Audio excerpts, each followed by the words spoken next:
It's Throwback Thursday again, and today we've got something vintage for you. This is a Hoover 612 from 1949.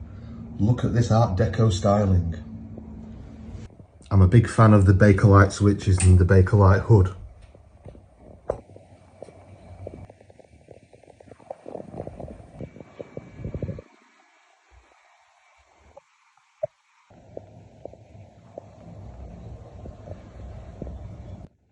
It's a little bit noisy, this one. It's not been run for a while, but we're going to give it a whirl with the duo powder, see how it goes.